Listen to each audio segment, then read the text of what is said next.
Broadcast is now starting. All attendees are in listen-only mode. Good evening, everyone, and welcome to Digging into the BI. This is where members of the better investing community, whether they're in DC, Maryland, or Virginia, and tonight we have people from Florida and from Alabama joining us, but this is where we get together and talk about the latest issue of the member-only magazine, and we dig into it. So tonight we're going to be looking at four particular stocks: Taiwan Semiconductor, Karat Packaging, T-Mobile, and the Campbell's company. We're glad that you're here. This is a program that's being sponsored by both the Maryland chapter and the DC regional chapter. It's free and it's open to the public, and one doesn't even have to be a member of the better investing community, but we're glad that you're here. Next slide, please. This is our standard disclaimer. We're doing these presentations for educational purposes only. We believe, as Better Investing does, that you should be able to conduct your own review and analysis of any company before you make your decision. We may own these stocks that are in there. We'll try to tell you that if it's in our own personal portfolio and the like. But again, just because it's in there, we're not necessarily endorsing or promoting that particular stock. We may show you some stuff outside of Better Investing that we use to help analyze things, but we won't be, that's not necessarily a promotion of those website products or services. We will record this, and at some time I will really get them up on YouTube, promise. Next slide. So who is Better Investing? Again, I see most of you in the audience are regular members of BI, but if you're not, here's a chance to be able to see this. You'll see the URL up at the top, betterinvesting.org. But we are an and if you get the slide deck, all of these are the PDFs. All of these blue underlines are going to be the hyperlinks. And you can see down below that we're an investment education organization, and we focus on long-term fundamental investing. All of us are volunteers, generally in the Mid-Atlantic, but like I said, tonight we have two people coming on in, although Bob has sometimes been in Maryland and bounces back and forth, and Kent I originally met because he was in the Maryland chapter. So even if we've gone elsewhere, we've gone out to other parts of the country, we're glad to be able to bring others back here and show you how to be able to use our tools and how to analyze stocks. Next slide, please. So here's the place up on YouTube where the slides are, or the recordings will be. We ask that if you go there to be able to subscribe, also be able to like and share the videos, because what happens is that's how the algorithm at YouTube works. As you can see, we have a decent amount of subscribers, but we're trying to get up over 300. We're not up there like some of the big influencers around the world, but we're just trying to be able to reach out to people inside our community, and you can be able to find us. All the webinars are organized into what are called chapters. That's over on the left-hand side. And what that does is that it sort of breaks it up. So if you just want to listen to one particular presentation on a particular stock, you can sort of advance to that area, and you'll see it down at the bottom, and you can be able to just go right there to get your recording in there. Next slide, please. We haven't had this question in a while, but here's some places that you can be able to troubleshoot if you're having audio problems. We really haven't had that in a long, long time. But the key thing is where that green line is going down from the bottom over to the right. And that's where you can get the handouts. And you get the handouts for tonight's presentation, and you can share that with your other club members, other people that are interested in joining your club, as well as other people that may be interested in investing. You'll also see our 4 completed SSGs there, so you can be able to see what our judgments are. It's a great way to sort of be able to practice your judgment and then seeing what other people have. That's one of the benefits of our community, is to be able to do that sharing and involving each other. Next slide. So why do we do this webinar? Well, as members of Better Investing, we like to be able to show you how to be able to use these resources.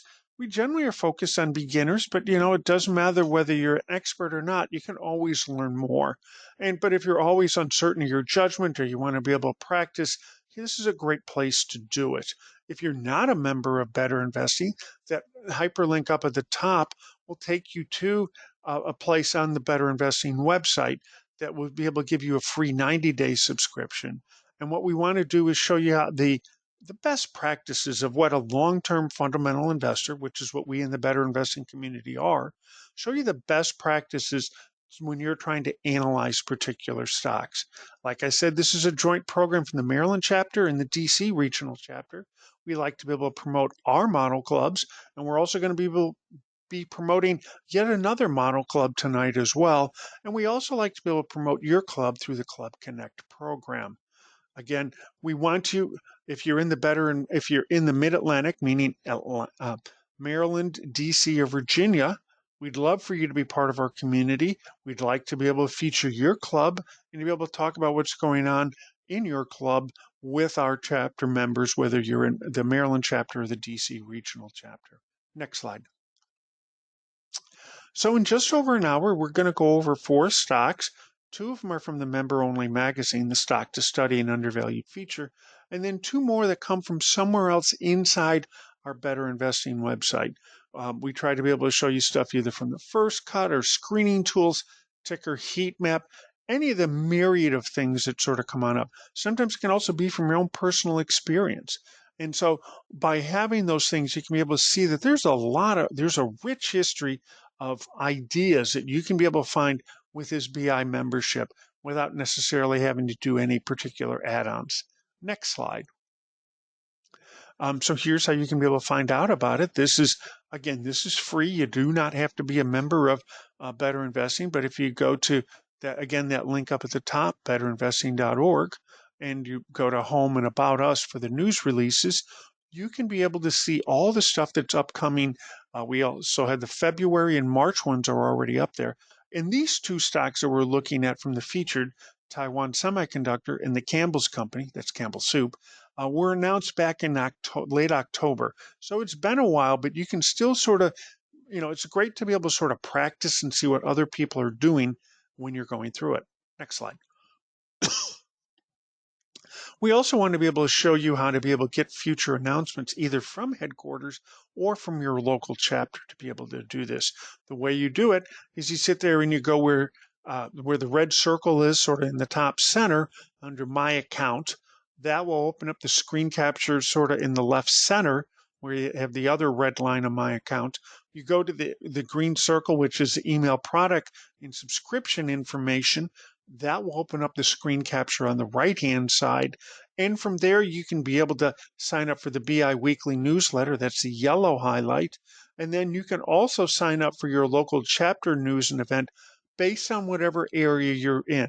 So if you're in the Maryland chapter, you'll get that. If you're in the DC regional chapter, you'll get theirs. If you don't have a formal structured chapter in your area, there's the online chapter that will send it to you. And all that stuff will give you information and connect you with people in your community. So before you sit there and close out after you check those things, make sure to hit that Save Changes. Next slide. So here's what the BI Weekly newsletter looks like. We show you all the different things that are going on. This is a member exclusive, and it shows you upcoming educational things that are available for our members. There's things like ticker talk, stock up, different stock ideas and first cut reports. It comes out on the close of business on Thursday. And if you signed up for it and you don't see it, check your spam filter. Next slide. You can also connect with us on Facebook.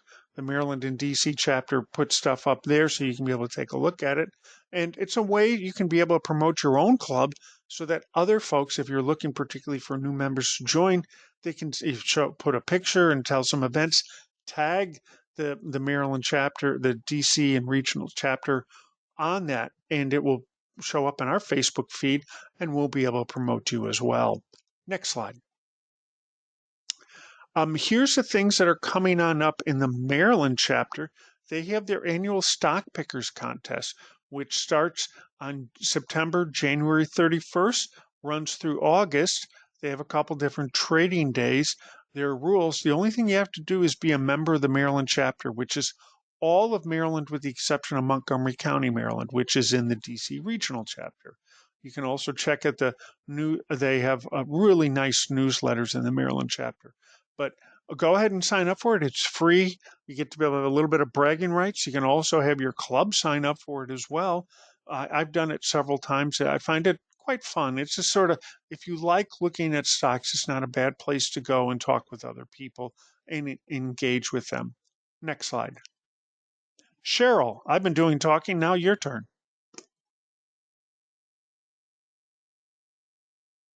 Here we go. All right. Stock selection guide classes are coming up soon. The last 2 Saturdays in February. You can see the event description and go online and sign up for it. It's going to be online classes. It'll be limited to the first 25 registrants. So get in there early and sign up. It's free, but donations will be accepted. We like donations. We really do. Next slide.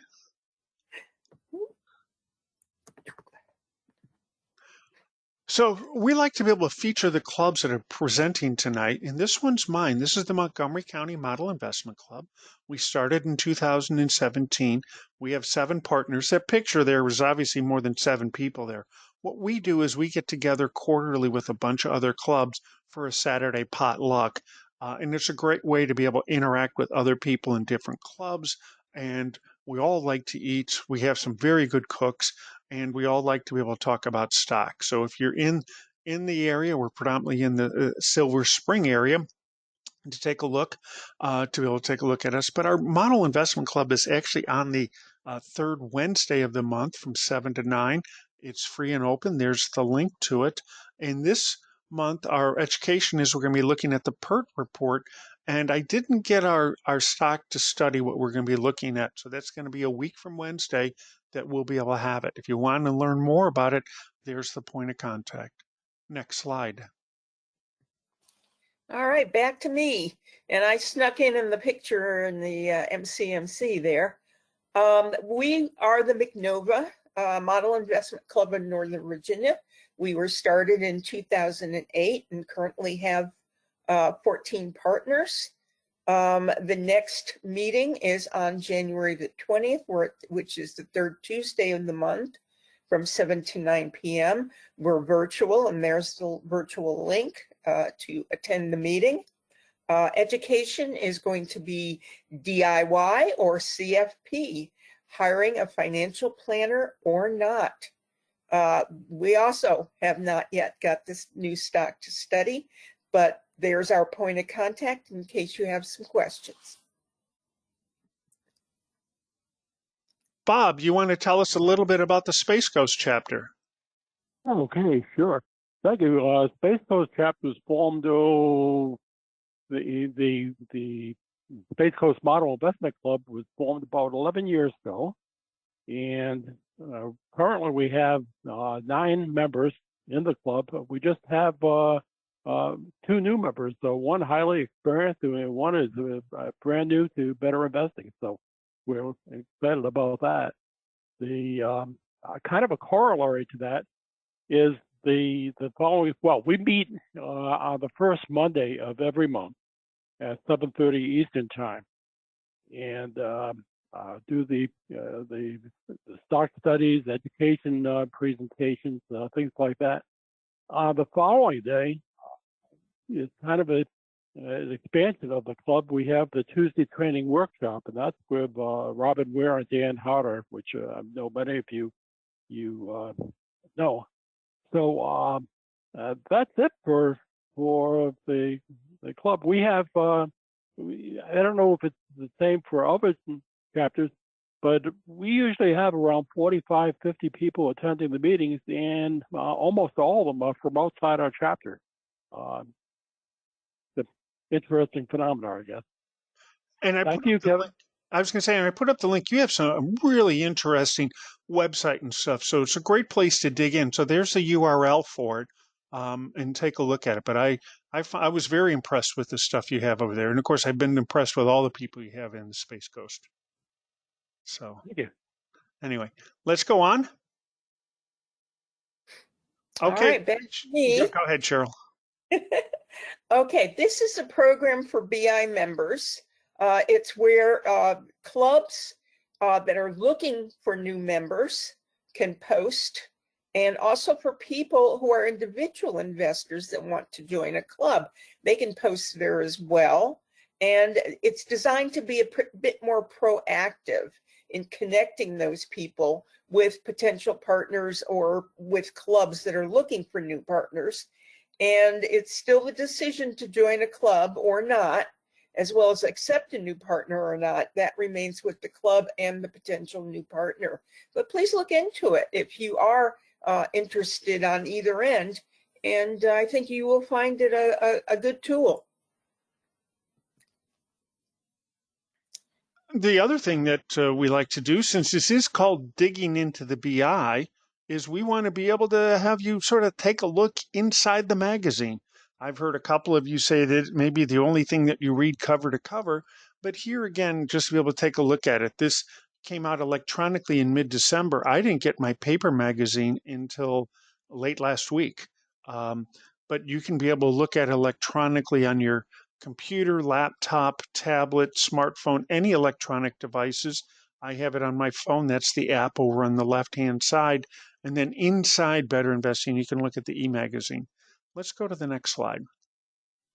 So when you get it and you're in the Learning Center, you can look at the magazine issues, and you'll be able to see right in the center where the green box is, that's view the magazine issues. You can be able to click on that and take a look at the latest issue. Excuse me, just had a cough. You didn't want to hear it. Over on the left-hand side is you can be able to see from the Learning Center, the BI magazine. You can look at the old ones. You can also sign up. You need a different sign-in for the mobile devices. That's a green arrow. And then the other thing is that if you ever want to be able to find detailed stuff on the featured stocks, again, the stock to study, the undervalued feature, go ahead and look at the analyst reports and other resources. For every stock that's up there, there's additional information to be able to help you make your own judgments. So consider those two things. Next slide. Again, I was going through the magazine and I sort of was struck by the due diligence column by Thomas Saylor. And I think it's, you were talking about doing it at the beginning of the year. Here we are in the beginning of the year, and how to be able to sort of rebalance all the stuff in your portfolio. And I thought the one thing that really struck with me was, again, the fact that valuation is not a useful tool for making changes to your portfolio. I find a lot of people when they're doing their portfolio review, they say, oh, that number's too high, and they immediately jump. And I think he does a really good job in this article talking about some of the things that you should be doing to be able to help balance it. Do you include valuation? Sometimes yes. And again, if something's too much of your portfolio, fine. But the fact of the matter is that I found this a really interesting article for you to take a look at. And again, this is a great time of year to rebalance your portfolio. Let's go to the next slide. And so these are the upcoming events, all found at the end of the magazine in the investor education. And the one that sort of struck me was Alan Holdsworth, who's been a national presenter quite a bit. He's going to do a when to sell, which perfectly ties in with the portfolio rebalancing on certain terms of when to sell. This is free, and it's the last Saturday in January. But there's several other chapters that are doing stuff. Again, the South Florida chapter does a whole range of stuff. Take a look at that. Some of them are all the way out in February and March, including what Cheryl said with our own chapter towards the end of February. But there's a lot of them are free and open and virtual, so you don't have to travel to them. So take a look and see what they got. Next slide. So we've done enough talking for now. We're going to do the first two stocks. These are the ones in core. It's going to be Kent talking about Taiwan Semiconductor, the stock to study, and then Karat Packaging, Cheryl's going to talk about that she found in the predefined screens that she found previously on a screen. So with that, Kent, let's go to you and take us away. All right. Let me get my Timer started. Well, good evening, everyone. As you heard, I'm Kent DeYoung, and I'm volunteering with the Alabama Emerald Coast chapter. Kevin and Cheryl, thank you for the opportunity to present this evening. The company that we will explore is Taiwan Semiconductor Manufacturing Company, or you'll hear me call it TSMC, which you'd find on the Taiwan Stock Exchange as well as in ADR form on the New York Stock Exchange. Next slide, please. So what is Taiwan Manufacturing? For those of you who have yet to learn about TSMC, the company was founded in 1987, dedicated to providing a semiconductor manufacturing facility or foundry to companies who needed a place to bring their designs to fruition. This is also called a fabless design or a fabless company. In 2024, TSMC captured more than 60% of this market with some notable customers, which are on there. Next slide, please. You might have noticed in your BI magazine that TSMC was a stock to study for January 2026. What you might not know is there are at least 4 first cut stock studies associated with TSMC, with the latest submitted in September of 2025. And finally, in April of last year, you might have seen it in the list of most popular stocks at number 38, owned by BI investment clubs. Next slide, please. Before I begin an in-depth analysis, I take a quick look at the front side of the stock selection guide for the company of interest. And TSMC is notable in its consistent growth over the last 10 years. Next slide, please. This is a good look at TSMC's revenues and its peers. These peers, which I chose, operate foundries to varying degrees. Each produces substantially less revenue than TSMC, and their top lines tell us that each seem to produce revenues at a much lower rate than TSMC. To verify, we can also take a look at the numbers. Next slide, please. As you can see, the numbers confirm what the graph was telling us. TSMC is by far and away a much more substantial semiconductor foundry player. And if you'll note, TSMC's growth rate is nearly 2 times its nearest peer. Next slide, please.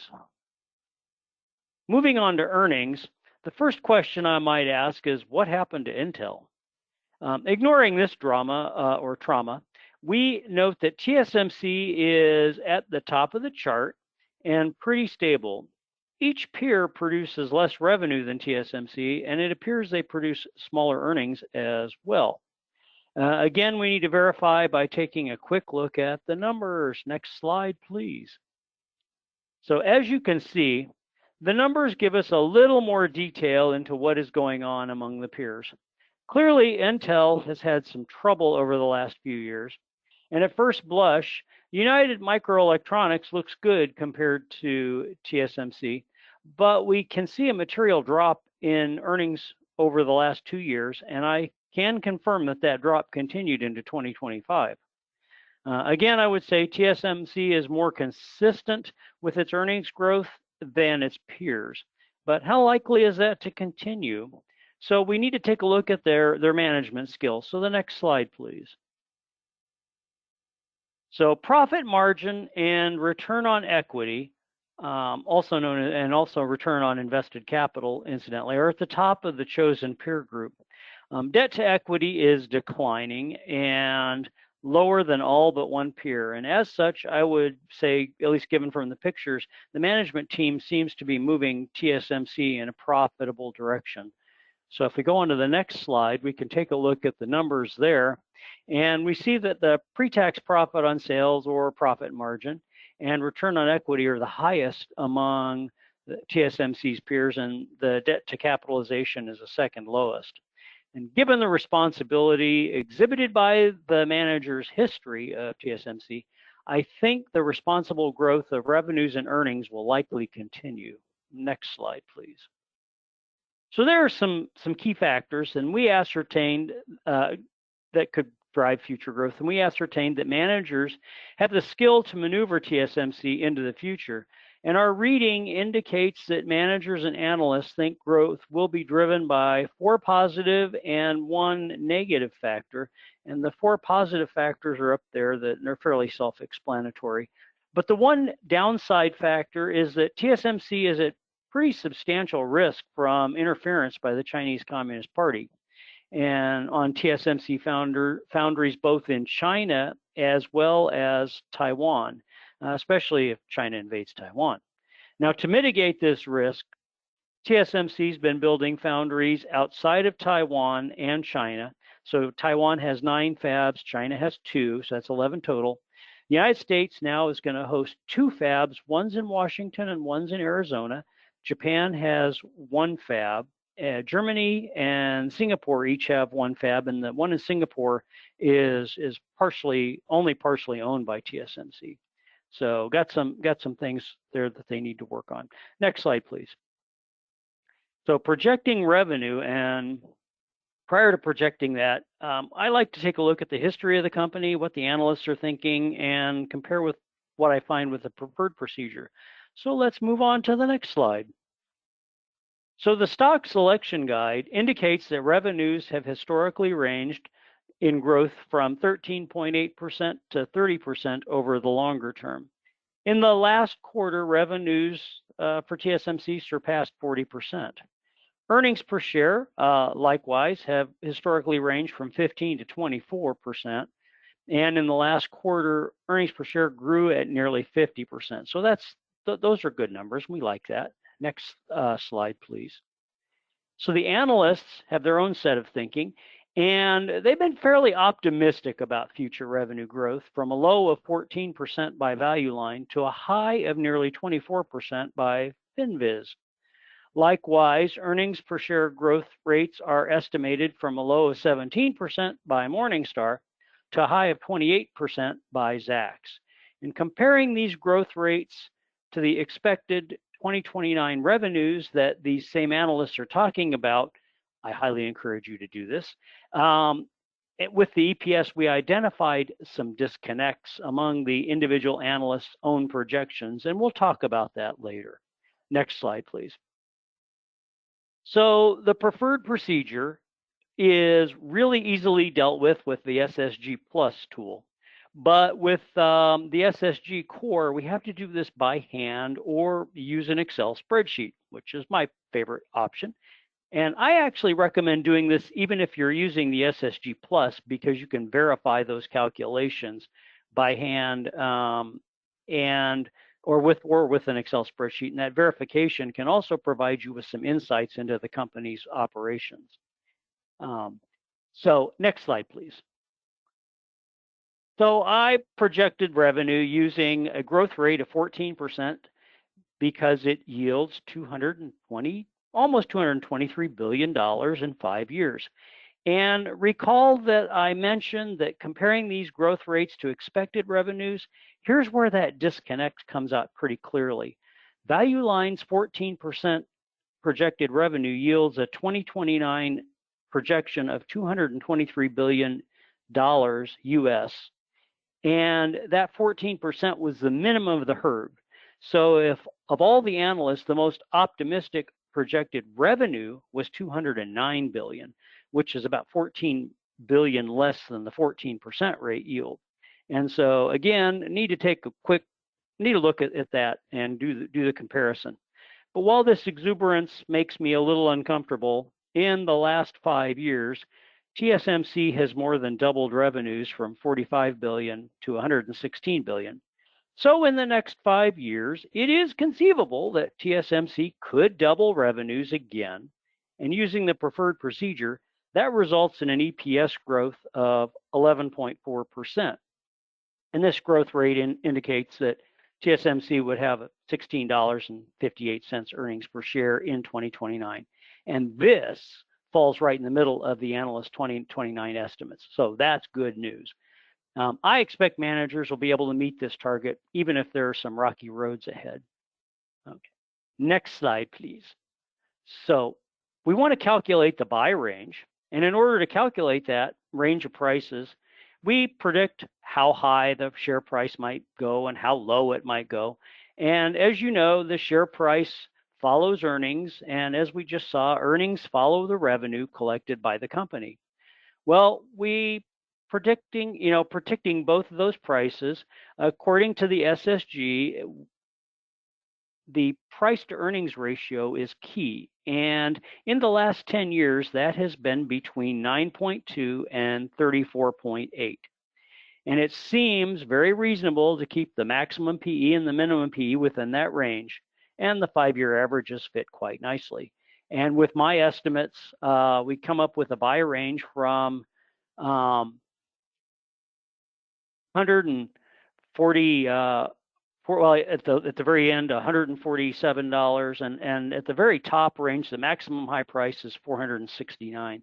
So we'll actually take a look at the buy range on the next slide, please. So we can see that buy range there for 147 to 228. And you will see the current price is above the center of the hold zone based on the 25, 50, 25 zoning. Next slide, please. So the upside downside ratio indicates there's not much room for a stock price to grow given the current price.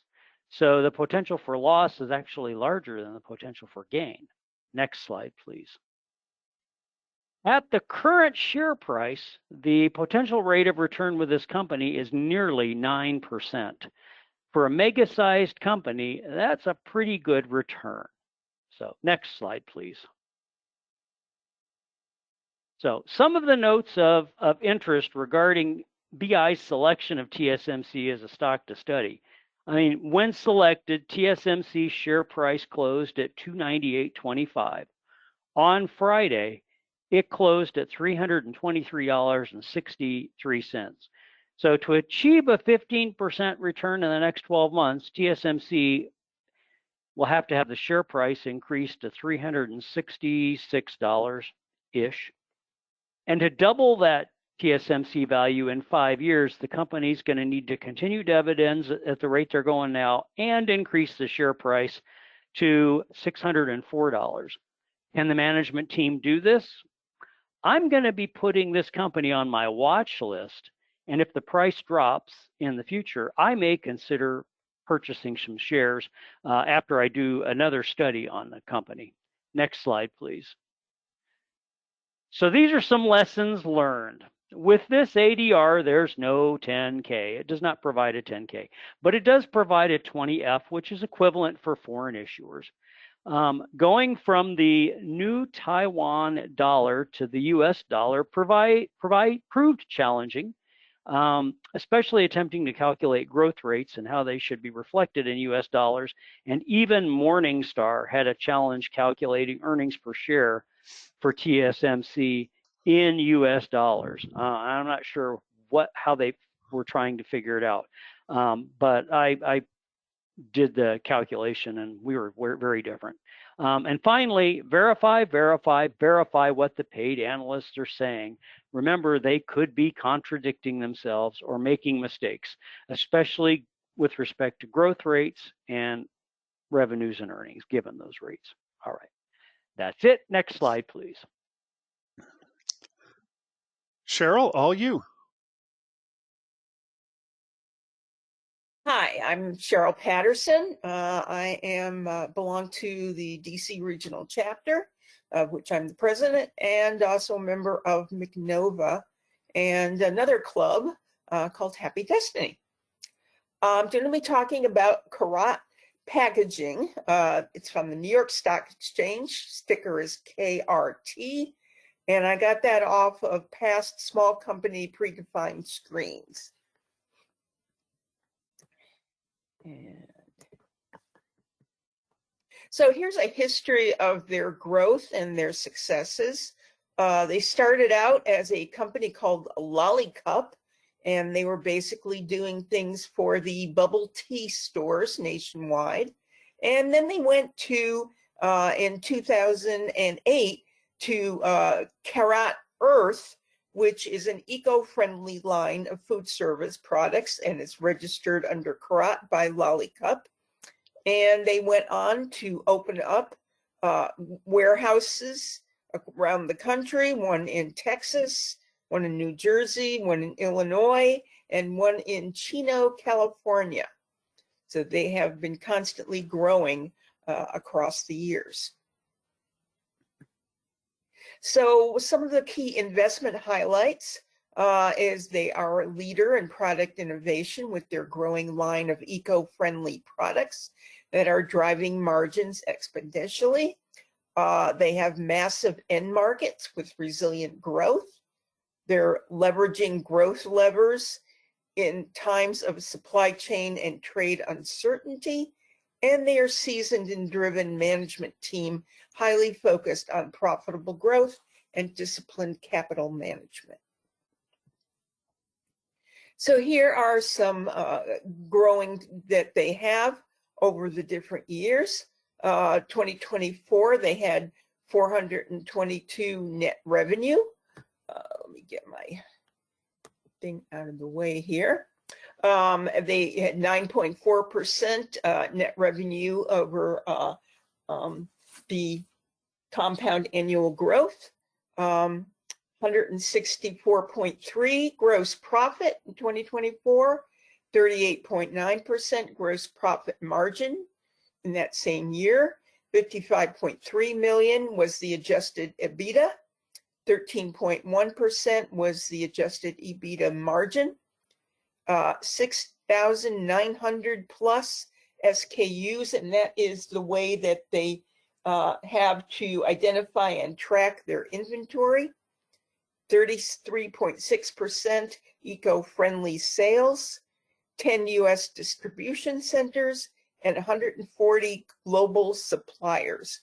And some of these suppliers are takeout containers, cups and lids, napkins, straws and stirrers, beverage products, to-go bags, janitorial supplies, and utensils.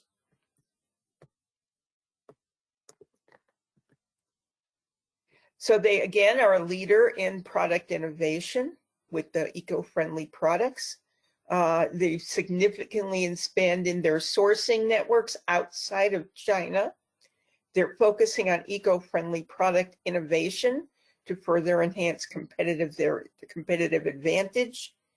And they have introduced over 500 new SKUs over just the past year. So here are some of the symbols that they have for their eco-friendly products, that they're compostable, biodegradable, and also they have significantly, as I said, expanded those lines. And the eco-friendly products make up 33.6% of net sales for 2024, as compared to 32.7% for 2023. Here are some of the national and regional chains and distributors that make up 78.1% of their net sales in 6 months of 2025. You can see some familiar names on there like Chili's, Sonic, Chipotle, Chick-fil-A, Cisco, which is a stock that we used to own in McNova. And also they have online net sales, make up 17% to Amazon, eBay, Walmart, and their own Lollicup stores. They have a strategic partnership with diverse customer base. Their chain accounts have grown 10 times with revenues up 30%. Online sales have grown 111%.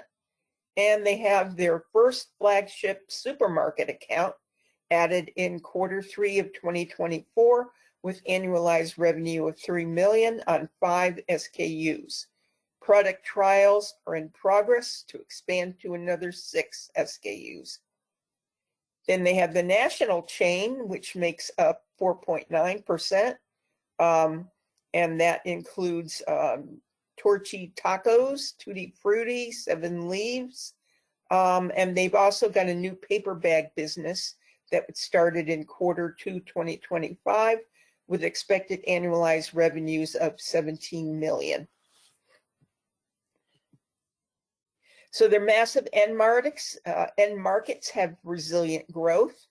They've gone in with the compound annual growth from 2024 to 2027. It's grown 17.1%, and that's for North America online food delivery. Then the North American food service disposables has grown 4.2%, and the North America sustainable packaging food and beverage has grown 7.8%. So they're well positioned to benefit from all of these market trends. Then here is the revenue mix. As you can see, manufacturing has decreased since 2022 to 2024, but the sourcing has increased, and that pretty much goes along with what they are saying in their previous slides. And then there's the map of their different distribution centers. They've also diversified global sourcing. They've increased in the US, in Malaysia and Vietnam, and Taiwan, and decreased in China. Reducing reliance on China and expanding sources into new geographies with more favorable trade terms. Leveraging growth levers in times of supply chain and trade uncertainty, and that's taking into consideration adding new customers via new capabilities, geographies, products, services, and end markets. Continuing to develop new innovative eco-friendly products, increasing sales to supermarket chains, and expanding distribution network to support growth. Here's looking at it for the trailing 12 months that they've increased over their peers with their different products, and also for quarterly year-over-year revenue growth. They're not number one there for year over year, but they definitely are for the trailing 12 months. Here's looking at the 2024 gross profit margin and the adjusted margins. And again, they are leading the pack in terms of their peers for both categories. The peer median is 19.4%. They're 38.9% for the gross profit. The peer median is 74.3%, and when adjusted, they are 92.6%. So they are driven by aggressively taking volume shares year over year, quarterly.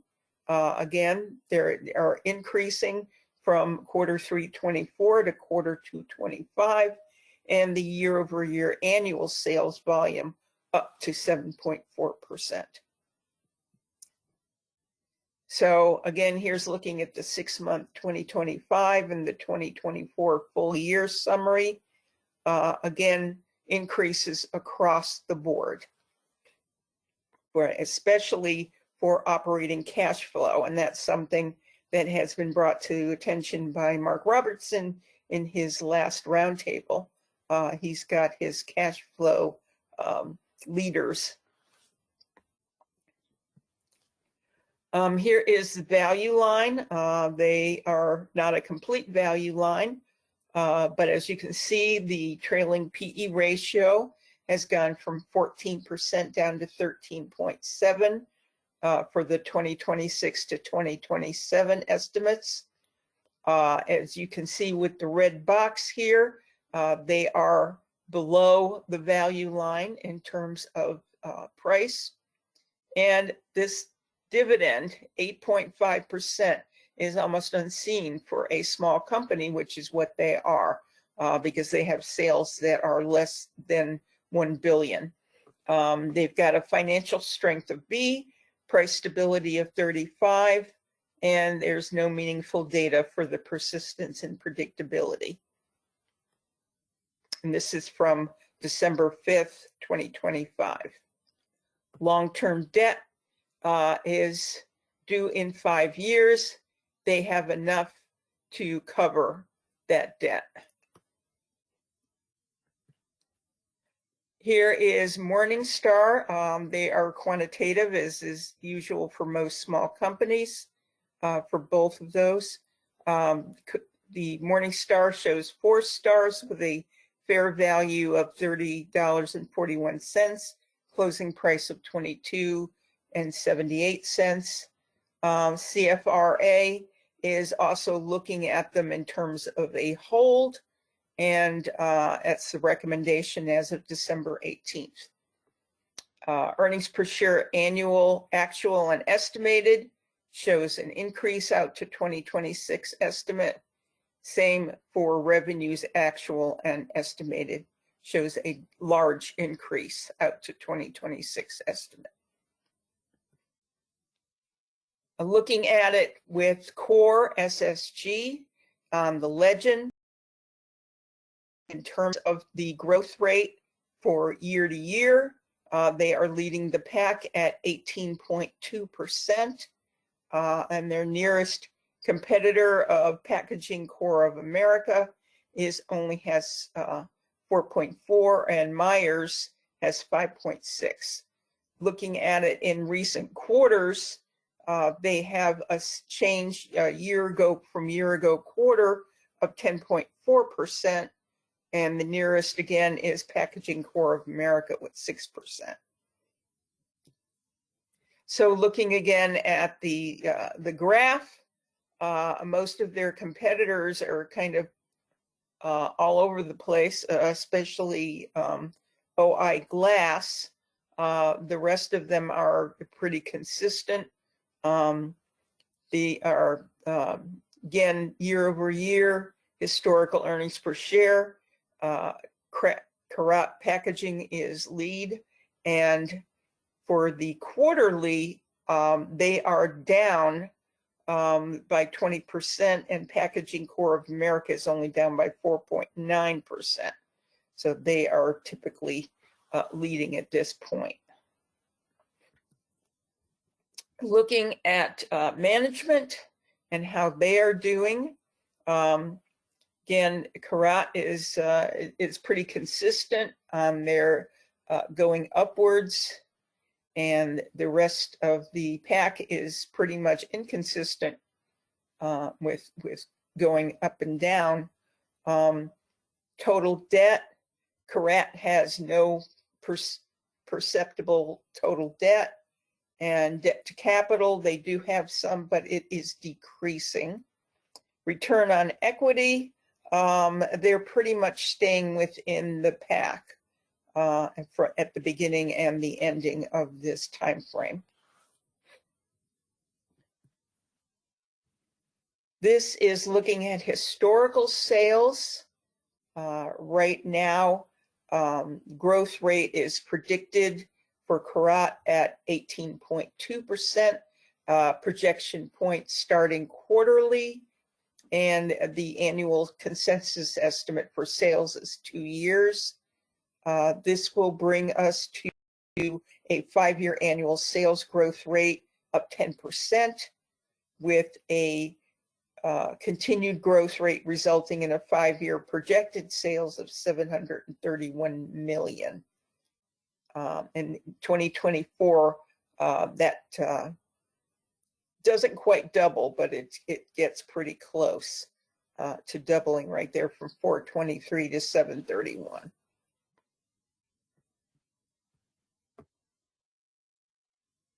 Looking at the historical earnings per share, same thing, the quarterly projection starting point.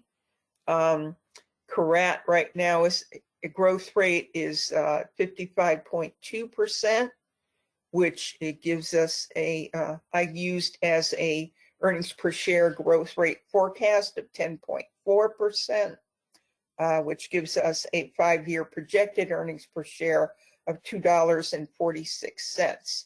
And again, they are leading the pack in terms of that end growth rate projection. The historic typical high PE, I am using 21.2%, which gives us a high earnings per share forecast of $2.46, which is pretty close to what it was in the previous slide, with a high stock price forecast of $52.20. Now is $22.70, and the current PE is 15.1, as opposed to the 5-year average PE of 15.8. And we're going to talk about that again in our last conclusion slide. Looking into the select the low stock price forecast, I'm using for an average low PE of 12.7, which gives us the low earnings per share forecast of $1.50 and the forecasted low stock price of $19. This will give us, I've used, though, instead of the $19, I've used the low stock price forecast of $18.10, which is 80% of the current price. So here it is on the potential gain versus lost slide.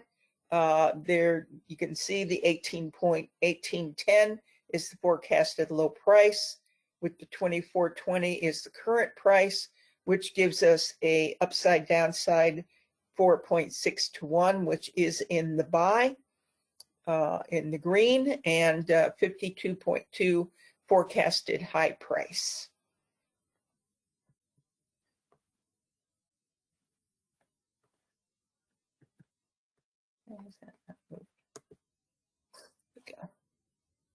Okay, so they, as we indicated on the value line, they do pay a dividend. Last 5-year average of 56.2%, and the current yield is 7.4%, using the potential annualized price appreciation of 16.6%. and the yield of 2.7 with the annual rate of return of 19.2.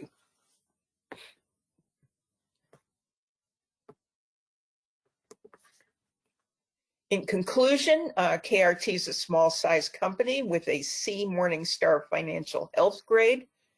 They're a well-managed company, as I've shown by their different company slides. They're currently valued, fair valued, trading near 15.1 with its 5-year average PE of 15.8, as I previously showed. And it's a buy up to 26.60 with a buy price of 26.60 to satisfy the 3-to-1, 15% total return. And the current price is 24.20. So it is below that satisfying buy price. And it's a worthy candidate for your research consideration. Please do keep a hold of what is going on with the company prior to making any buys or sells or trade considerations. And that is it. Well, thank you very much, Cheryl. And so we got our final 2-1. Bob Hoyle is going to be looking at T-Mobile, and then I'm going to be looking at the undervalued feature, the Campbell's company.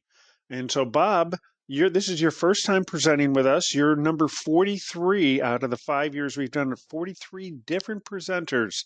So welcome, number 43. Let's go to the next slide and let's hear from Bob.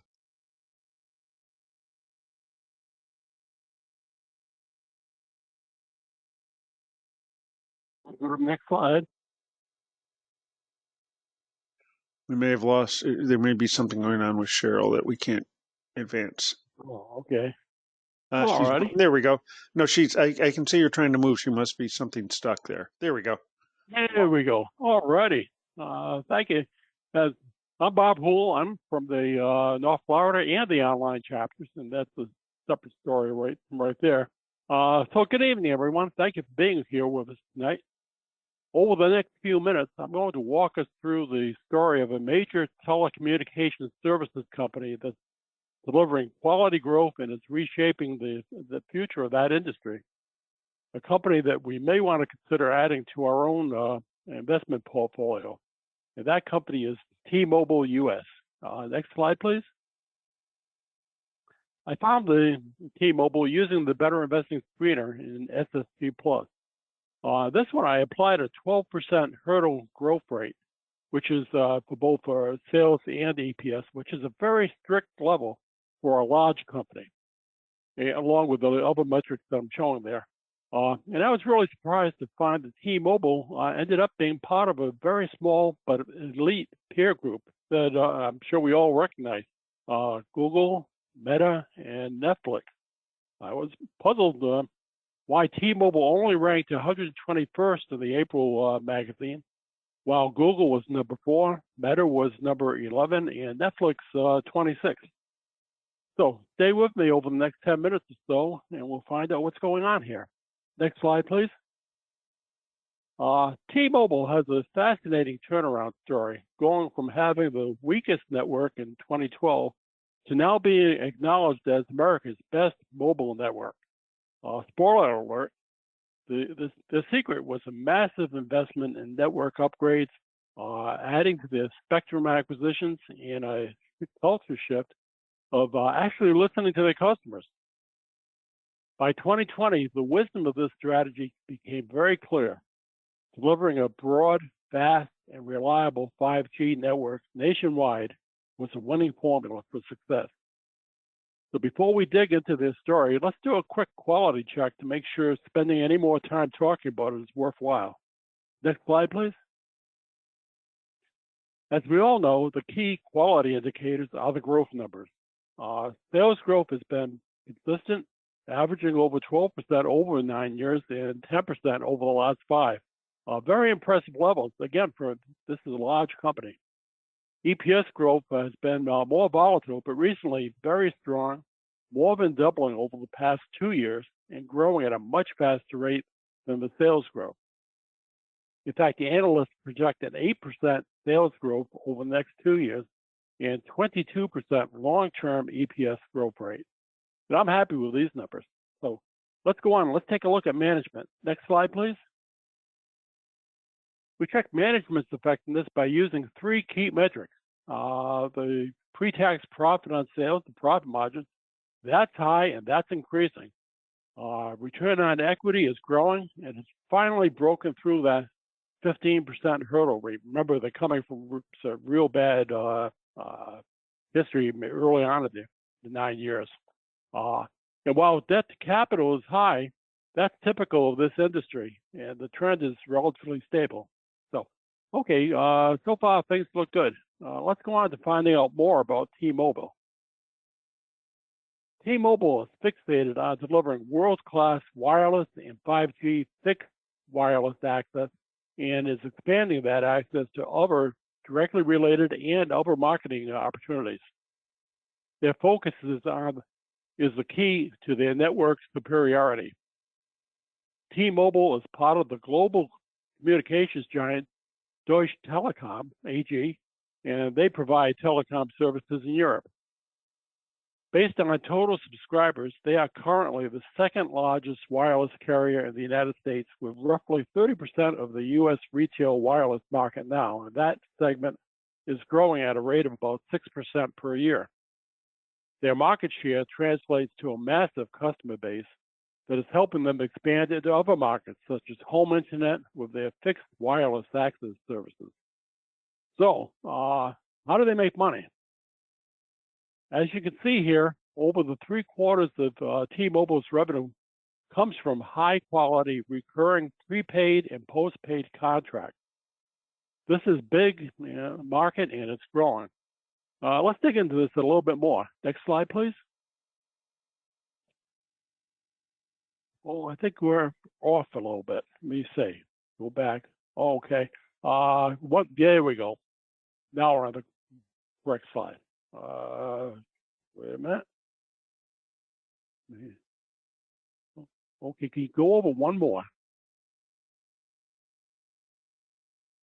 There we are. All righty.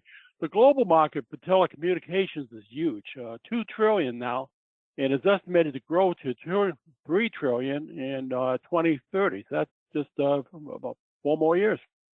The largest segment in the U.S. market is mobile and broadband, and that's forecast to grow at a healthy 4 to 6% rate. The smallest segment, composed of the emergency technology stuff, is actually growing the fastest at 15%. And that's the market that T-Mobile is in. So who are the other major players? Let's take a look. Next slide, please. The other players are Verizon and AT&T. Here you can see the T-Mobile's growth is up over 6%, while Verizon and AT&T are struggling to get it right around 2%. As you can see, T-Mobile is on a strong growth trajectory. Let's do a direct comparison with them with the other metrics. Next slide, please. Here's the competitive landscape with Verizon and AT&T. The data clearly shows that T-Mobile is the growth and efficiency leader. The difference is stark. T-Mobile's historical and projected earnings per share growth is overwhelmingly superior to both Verizon and AT&T. This is the primary reason why T-Mobile warrants its premium PE valuation that we'll talk about shortly. So those are the numbers. What am I projecting on my research? We'll take a look. Next slide. My growth judgments for sales and earnings are below the analyst consensus estimate of 8% and 22%.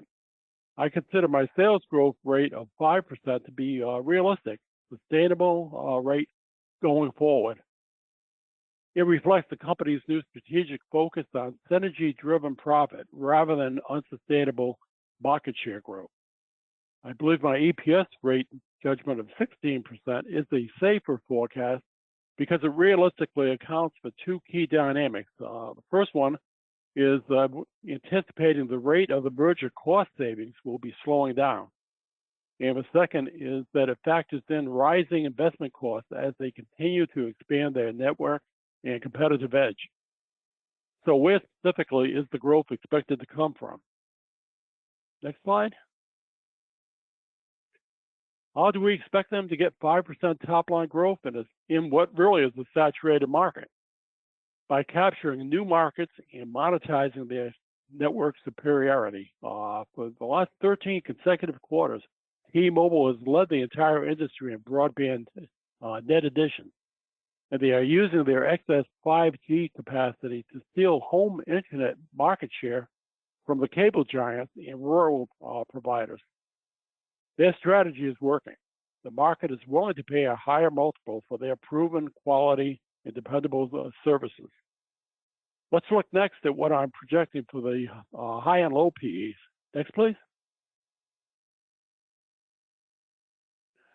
I selected a signature high PE of 24 to reflect the earnings premium that the market is assigning them. This PE premium is warranted because of their superior earnings growth and their unmatched capacity for cash flow conversion. I set the low PE at 15. This figure serves as a risk-based valuation floor. An important benchmark is that the forecast low price is just under the stock's observed low price for the previous fiscal year. Let's take a look at the price zoning. Here we bring together our sales, earnings, and PE projections to calculate the stock's total return potential. It is a zoning where we establish our action zones to guide us on whether we're going to buy, hold, or sell. With the current stock price at $203, when I did the study, T-Mobile is firmly positioned in the buy zone. Let's look next at the risk-reward profile. Next slide, please. These two tables display our valuation work and final recommendation. It's apparent the stock's current valuation offers a very compelling opportunity for us. What can we reasonably expect if our judgments are correct? That's next. Next slide, please. I've displayed here the total return expectations using two scenarios. The ambitious one where we forecast at the high PE and the more conservative forecast average rate. Both scenarios indicate that T-Mobile has the potential to be a high-growth investment for us that is likely to deliver strong double-digit returns. To reinforce our buy recommendations, let's take a look at T-Mobile's tailwind. Next slide, please. Looking at this slide, you see the 6 specific engines that have turned T-Mobile from the industry underdog into the nation's dominant wireless player. The story starts at the 9 o'clock position with their resilient core business. Today, 64% of their revenue is high-quality, recurring, post-paid service. This isn't just phone bill. It is a massive, predictable cash engine that allows them to outinvest AT&T and Verizon every single year. At the top, you see their unfair advantage, the dominant 5G network. Because they acquired Sprint's mid-band spectrum early, they have a multi-year lead in speed and capacity that the competitors are still struggling to just try to match. They are monetizing that lead right now through profitable customer upgrades. 60% of their new accounts are opting for their higher margin premium plan. And this has been driving their highest average revenue per account growth for almost a decade, proving that customers are finally willing to pay a premium for T-Mobile's superior service. These 6 factors working together are the engine that underpins my projected 16% EPS growth rate and the resulting buy recommendation. But we need to remain alert to things that could disrupt this investment thesis. Let's take a look at that. Next slide, please. Up to this point, we've established a very compelling buy recommendation, justified by superior growth and favorable risk-reward ratio. But as responsible investors, we need to evaluate these risks, the red flags, that could derail our investment thesis. This slide introduces the 5 critical areas of risk that T-Mobile faces. And we need to be proactive and set up a monitoring regime to alert us when this investment thesis is on the road to failure. Let's take a look at what to watch out for. Next slide, please. Here are the major factors that could challenge our investment thesis and force us to reconsider the buy recommendation. That's the financial leverage, the execution and capital intensity risk, and competitive and pricing pressure that's going to challenge our moat. Our future sell decision is contingent upon the failure of our central growth hypothesis. Specifically, we have 2 clear sell triggers. If the EPS stalls, if the growth rate stalls below the critical 10% level, or if there's a margin reversal, and a reversal of the current improving margin trend due to competitive pressures. These risks are real and require careful monitoring, but as of today, I believe the rewards significantly outweigh these potential risks. In conclusion, next slide, please. I believe my analysis of the company's growth, management, industry position, and valuation all lead to a clear and confident conclusion to buy. To summarize, this recommendation is based on the following key points: high quality and superiority. T-Mobile is a high-quality company with strong financial health indicators. It possesses superior operating leverage and profitability when compared against both the industry averages and its primary competitors, Verizon and AT&T. Favorable valuation. The market currently offers the stock within our calculated buy zone. And strong risk-reward ratio. This current price provides a highly attractive 5.1 to 1 risk-reward profile. This means the upside potential gain is more than 5 times the potential downside risk. In essence, I see T-Mobile as a growth leader in a maturing industry that is successfully transitioning its massive scale and spectrum advantage into a superior, consistent earnings growth machine. The current stock price offers a compelling entry point for long-term investors. And that is my recommendation. Thank you very much. Thank you very much, Bob. Appreciate it. We have a couple more that are in there. Oh, yeah. Oh, so you got to skip through those. Depends on the questions. He's prepared. Yep. Okay. Hello, everyone. My name's Kevin Galogly. I'm going to talk about Campbell's company. It's the undervalued feature here this month. It was also in the first cut in July of 2024. What I first want to say before I get started is that I apologize that this report is not going to be as detailed as some of the others. Unfortunately, work interfered with stuff, and work is what gives me the money to do investing. But I do want to be able to sort of take you through some of the things on Campbell's to take a look at it. One of the things I sort of notice about Campbell's is I think it's just Campbell's soup. And looking at the list, the lineup of different products that they have, it's really quite amazing. Like um, the things like um, beef stock and chicken stock. They have Pacific. They also have Prego. They just bought last year, the year before, uh, Rio's RAO spaghetti sauce. They have kettle corn, the kettle chips, and a whole host of others. And it's really kind of amazing to see all the things that they were in that I didn't know that they had. But let's go on over to the next slide, and we'll sort of go through some of these. So again, this came from the undervalued feature, and it's I always like when you have one of these stocks that's featured, is to be able to take a look and see what the committee members say about this one. And again, they point out very clearly that they operate in a competitive environment where they really can't raise their prices. What they end up doing is they end up making the packaging smaller and stuff like that. But one of the things that the committee members, they're talking about, how tariffs can adversely impact them, how, if the recession comes on in, it's going to impact them. But the fact of the matter is that they sort of view this as a really good contrarian defensive play if a recession comes about. And with that, it was sort of like I was kind of intrigued because, for those of you that are regular people here, I've had to do the last two undervalued features, and I was thoroughly unimpressed with either one of them. And I tend to really give them the benefit of the doubt. This one, I was willing to give them a little bit more to take a look at. So let's go to the next slide. And again, the visual analysis, you look at that and go, why are we even bothering with this one? And the answer is, yeah, it's not up straight and parallel. I mean, we do have parallel, but it's going in the wrong direction. And the straightness of the sales line is not anything to write home about. However, the thing to sort of take a look at is if you look at that price bar, the last one, and where the red is, it's trading down near its 52-week low.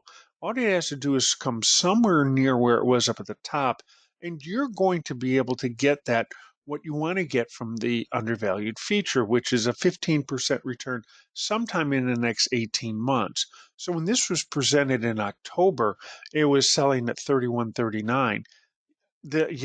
On Friday it was selling at 26.39. So you can see it had a huge drop, and just to be able to get to 15%, it just has to get up to $30. Heck, if it gets up to where it was when this was presented in October, that's a pretty good deal. Now the trade-off is, of course, is this a falling knife? And that's one of the things to take a look at. And we'll go to the next slide to take a look at it. But I did find that I was intrigued by where it is, and if you think the story can recover, this is where we can go. Next slide, please. So this is again called a classic turnaround company, and you have to sort of sit there and sort of figure out. I give you a lot of hyperlinks. I've used this in my last two or three. Is all three of them have been huge turnarounds. The biggest thing is that I think that second bullet over there, the things to look for. Are they recognizing the problem, and how are they fixing it? Well, they have been. And what's their catalyst for change? One of the things, and I'll talk about this with the growth drivers, is that what's really kind of impressive is you think, oh yeah, they're just selling to, it's all the blue-haired ladies. Well, yeah, that's the Campbell soups. But what they're doing is they're really working on the ready to serve, and they're really attacking the Gen Xers and the millennials, as this is a place to be able to get, and you can use it to sort of enhance your own cooking, but more likely you're busy doing other things. So how can you get a nice, good, nutritious meal at a quick time? And I think when you start looking at some of those product lines and how they're not sort of like old grandma's Campbell's, you go, yeah, it could be. And so that really is our catalyst for change, is that's sort of where they are coming. But if you're a newcomer, I would probably stay away from this. And if you're a person who's strict on up, straight, and parallel, clearly you're going to stay away from this as well. However, if you are looking, like they said, for a contrarian look at it, there's a lot to consider with this one.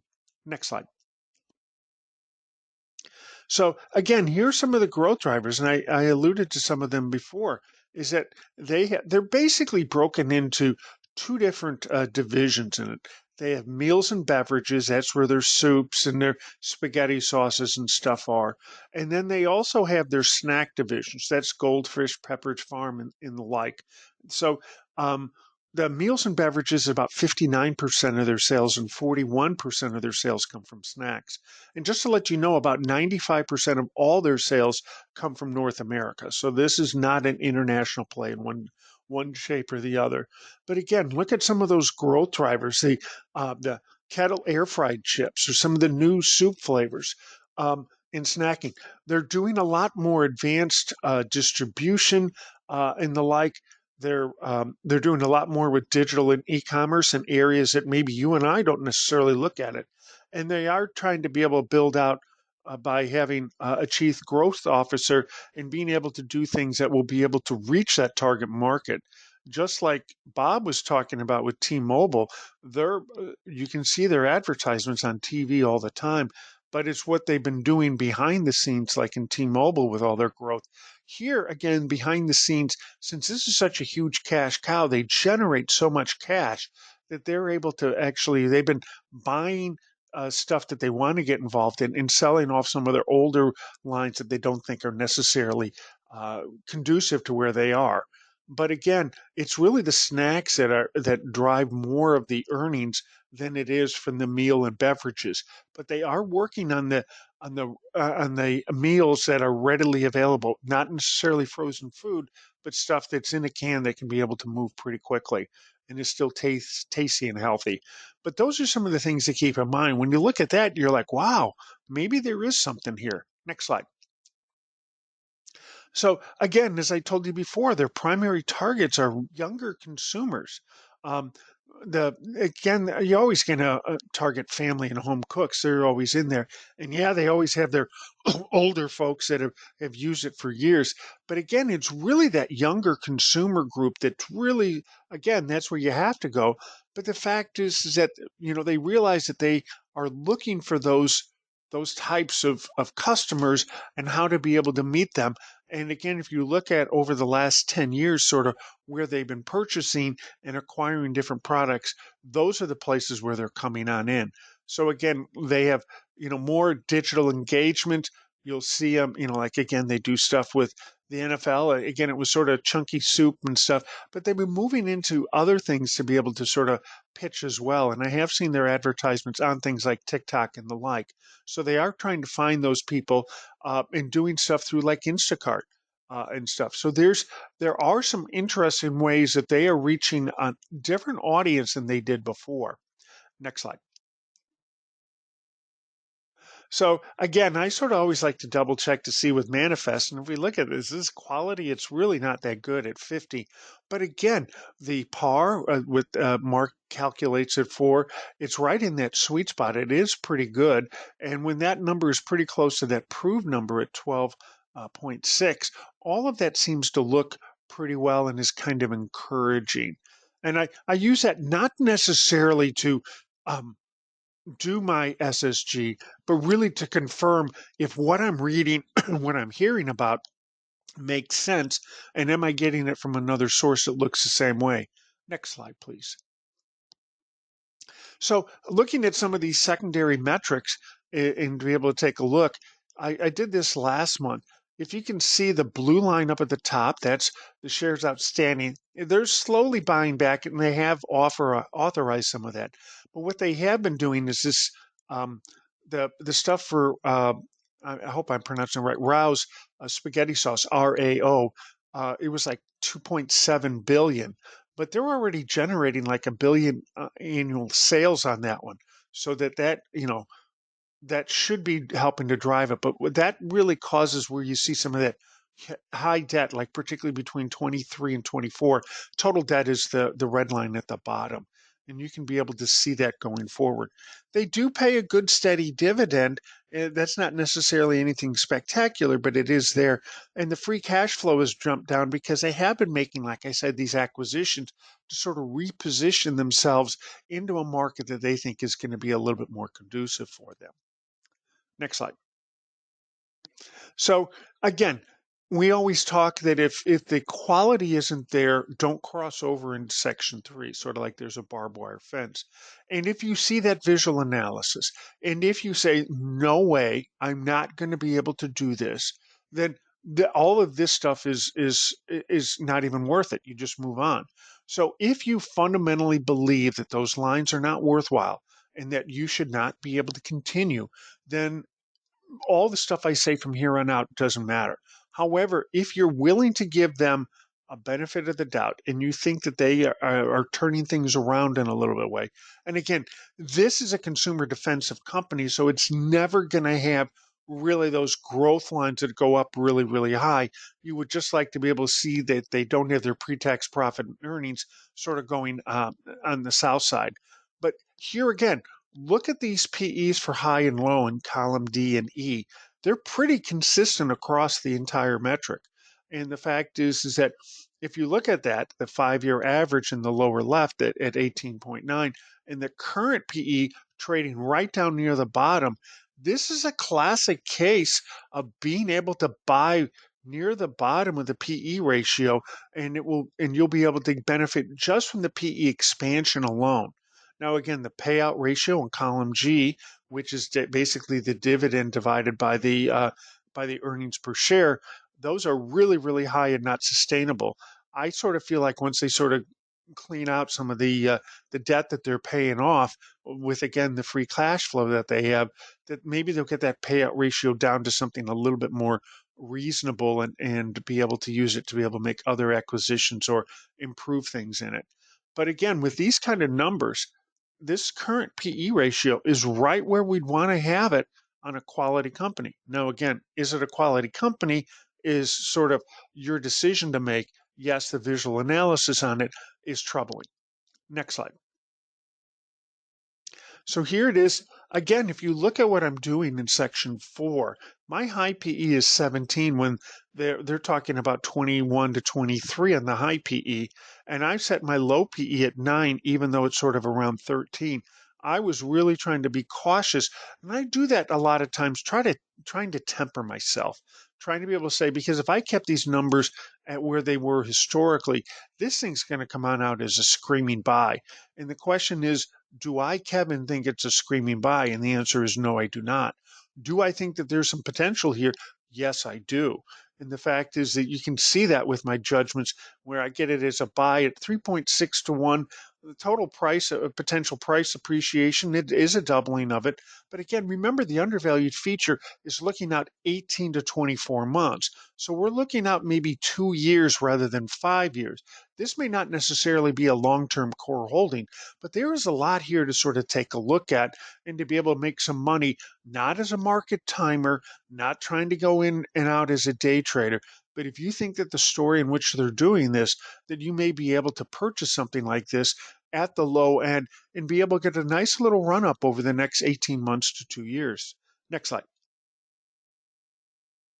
So again, here we are with the section 5. Again, I dropped that payout ratio, which was up in the 60s, down into 58. I think they'll continue to pay down this debt. They won't have all of it going on out for acquisitions, and therefore it will have an impact on that payout ratio. So you see it, I get a 3.6 to 1, an 18% total return, a little bit higher than what they have in Manifest, but I think certainly something that's sustainable. You could even drop this a little bit more, and I think you're not being unreasonable in it. Again, the biggest question is, have you crossed a barbed wire fence? And that's something for you to make a decision on. But again, if it's at $26 right now, to get that 15% return over the 18 to 24 months as the undervalued feature is, we only have to get to $30, $31. And that's not too unreasonable. Next slide.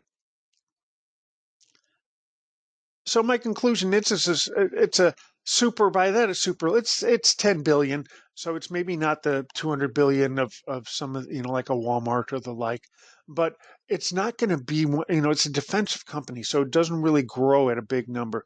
My estimates for sales and earnings were were 2 and 9.4. The analysts were talking about 16 for just the next 2 years.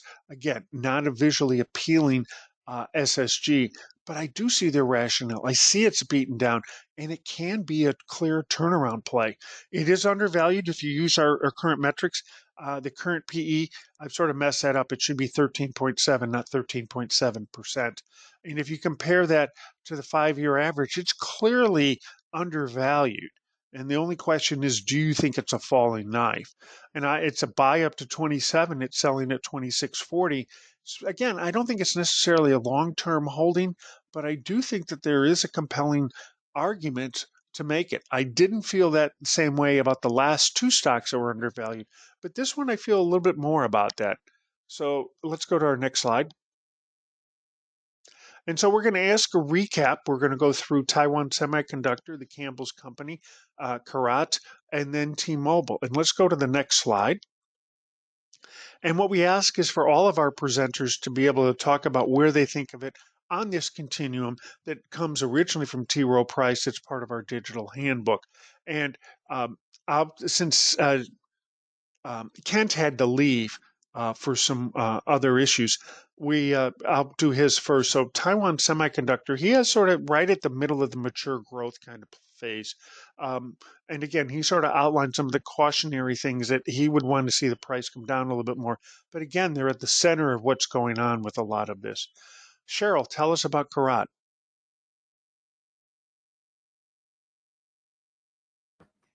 Okay, well, I put Karat still in the explosive growth because they've really changed around what their main drivers are, which is the eco-friendly things. And with more and more people ordering things online or ordering deliveries from their local markets and restaurants and such, there's a greater need for the packaging that's going to keep things safe. They're going to keep it fresh, and they're also going to be something perhaps that is more eco-friendly.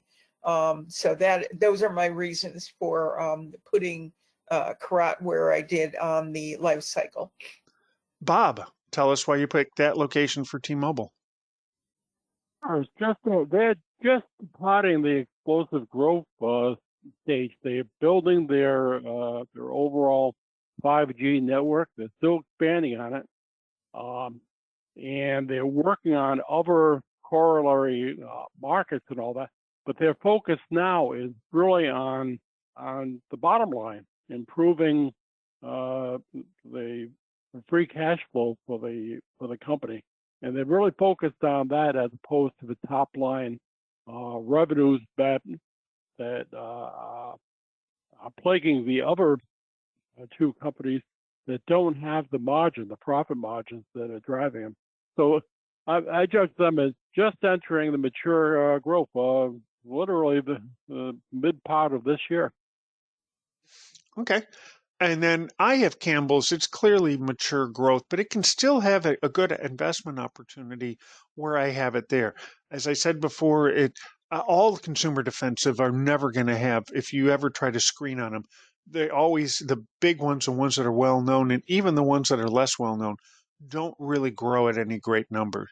So being able to find them when they're trading down near their historic lows is an opportunity. And that's where the investment opportunity is with this. In terms of the growth, no, it doesn't have it. All right, let's go to the next slide.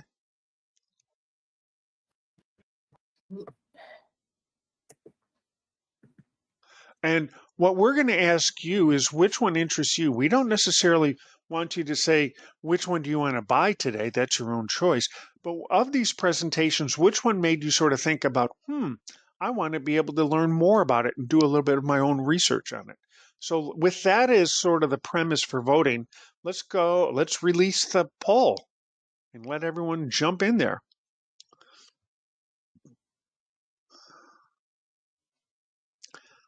And let's see, we got about 50% of you voting. It looks like it's a 2-horse race here. We're at 69. See if we can get up into the mid 70s or so. A couple more people voting. We had a nice turnout tonight. Thank you very much. We're at 72. I'm going to see if we can get just another vote or two. Slowing down, slowing down. Cheryl, go ahead and close it out.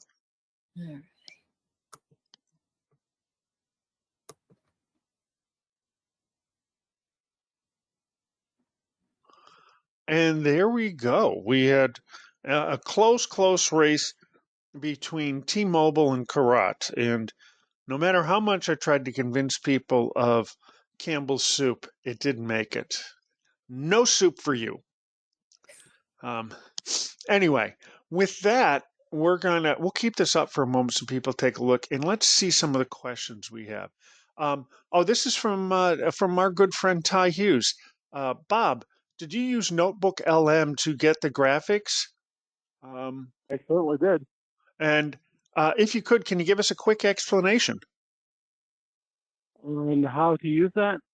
I guess maybe how you created the graphics is, I think, what Ty is asking. And if not, Ty, go ahead and put another question in there. You just put in a prompt that you kind of describe it as if you're talking to a high school intern that's working for you.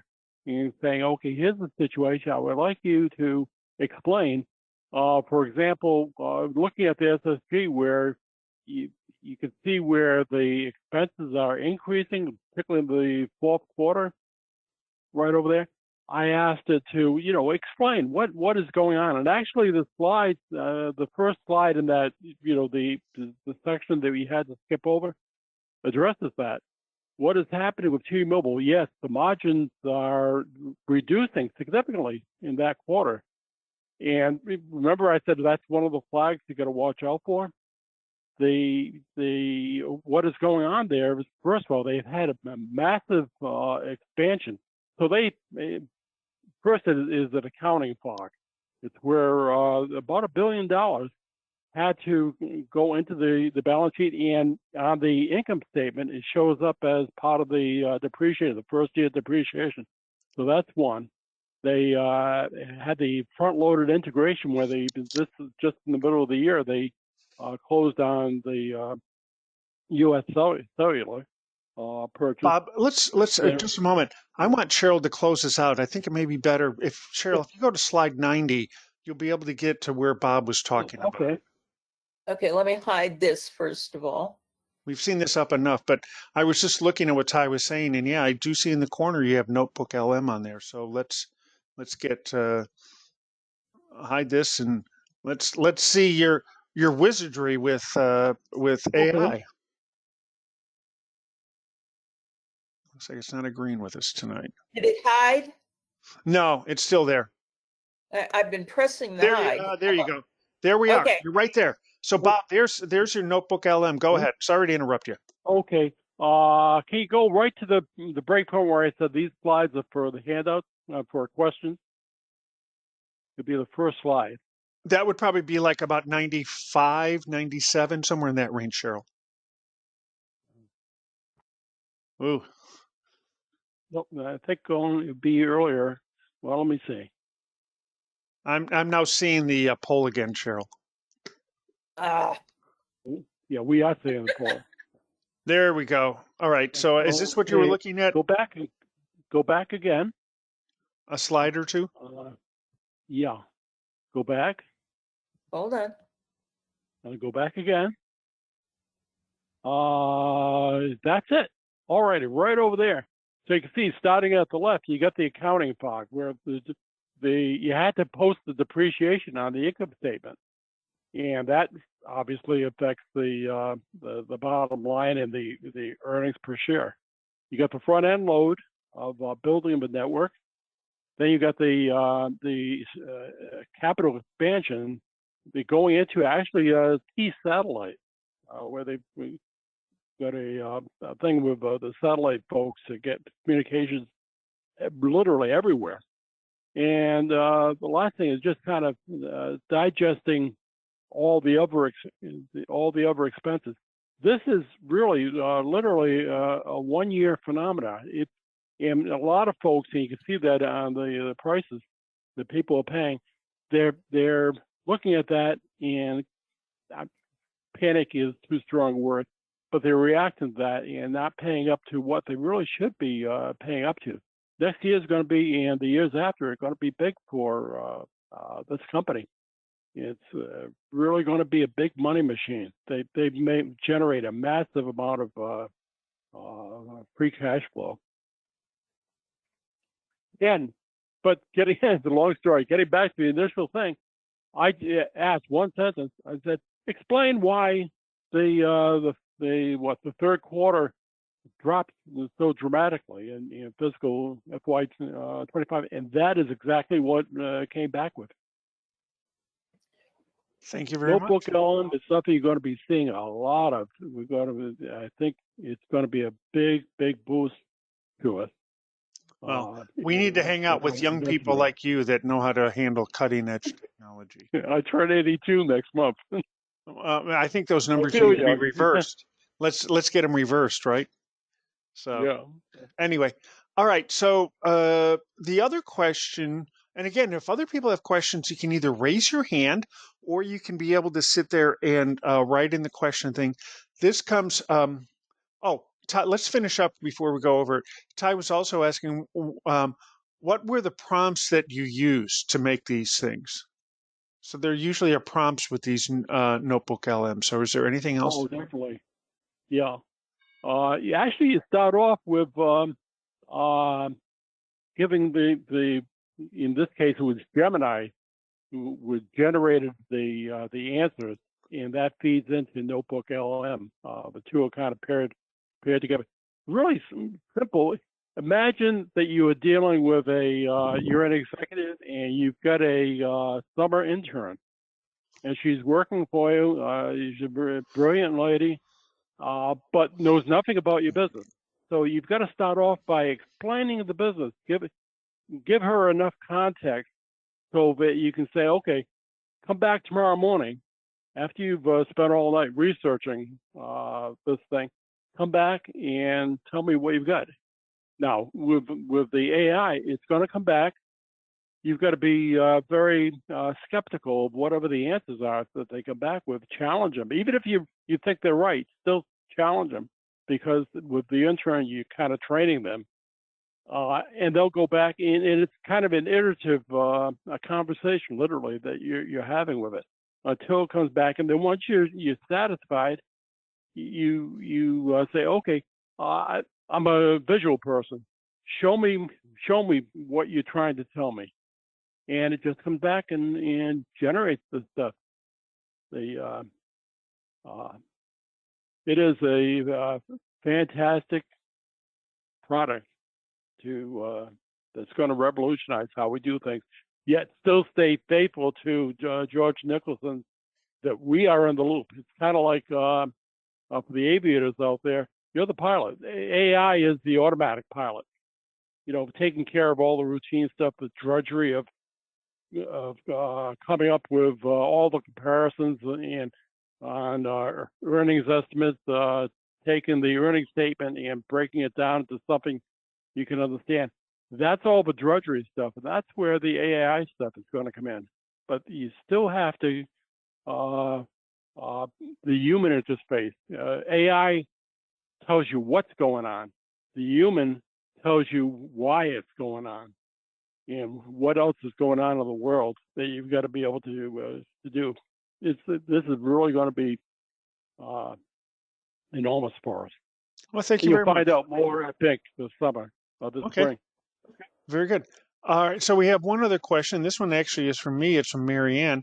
And she goes, does Campbell's have a plan to deal with potential reduced snack sales due to increased usage of GLP-1s? Answer is, I have no idea. Like I told you at the beginning, I was really slammed at work, so I wasn't able to do a great amount of that. And again, Yeah, snacks are in there, but I really think the other part of the driver is what they're really doing, like I said, with millennials and Gen Xers in terms of, getting us some food prep.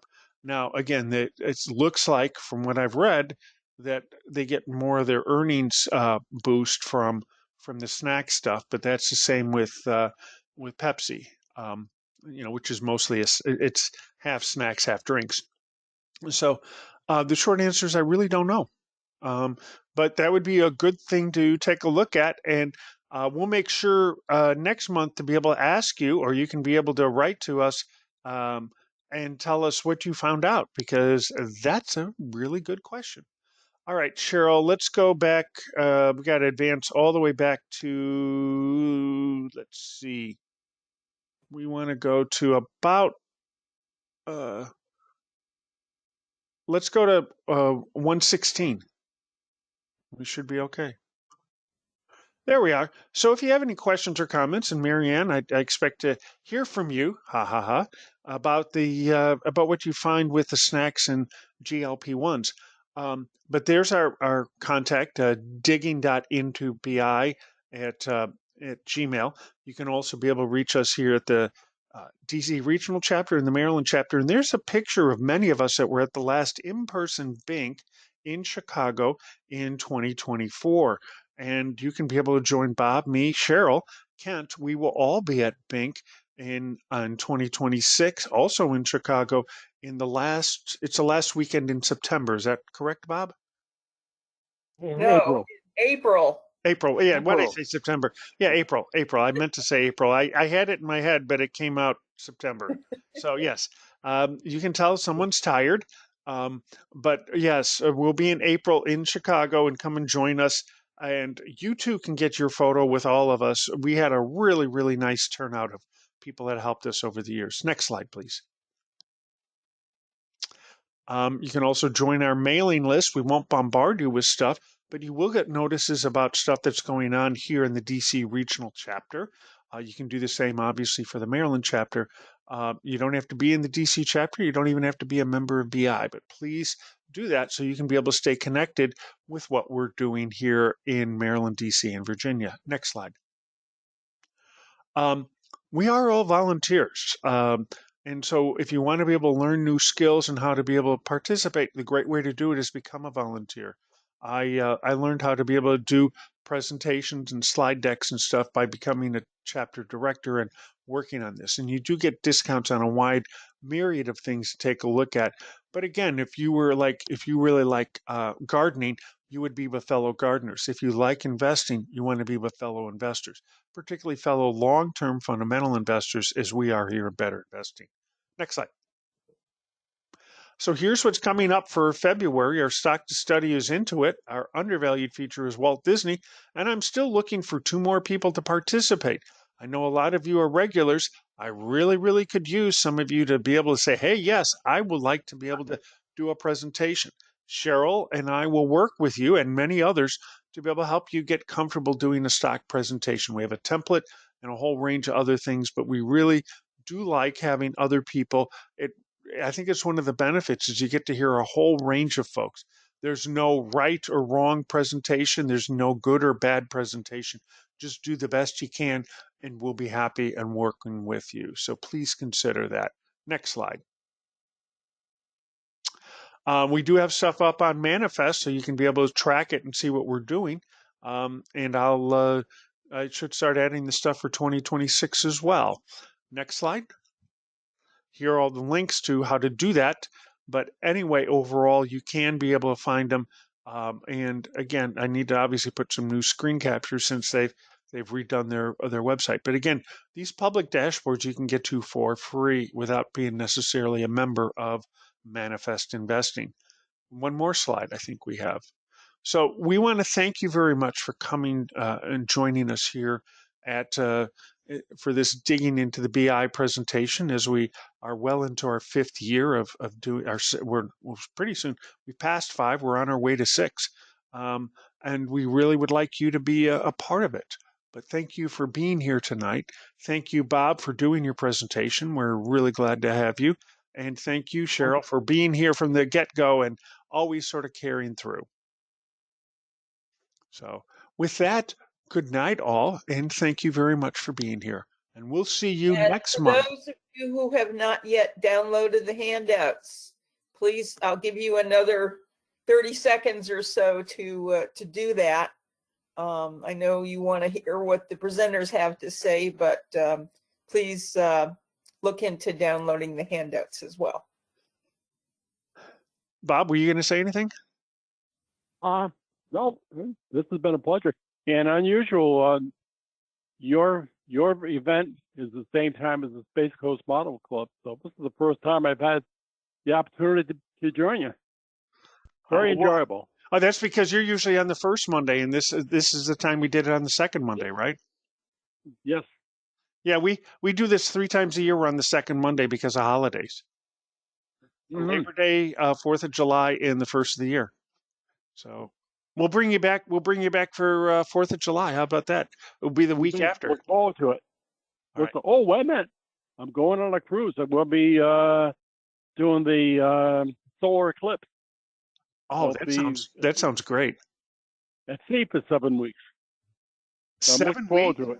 You're going to be 7 weeks. Oh man. Yeah, we're going I hope to see photos. Iceland, Norway, Scotland, Rotterdam, everything. I mean, you must have done well with your investing. You must have followed these principles. Absolutely. Yeah, it does work. That's why, it's time to pay things back. Pay forward, as Avi would say. Very much so. Again, thank you very much for being with us, Bob. And Good night. thank you for helping out. Good night. Cheryl, I think we can shut her down. All righty. Thank you, Kevin.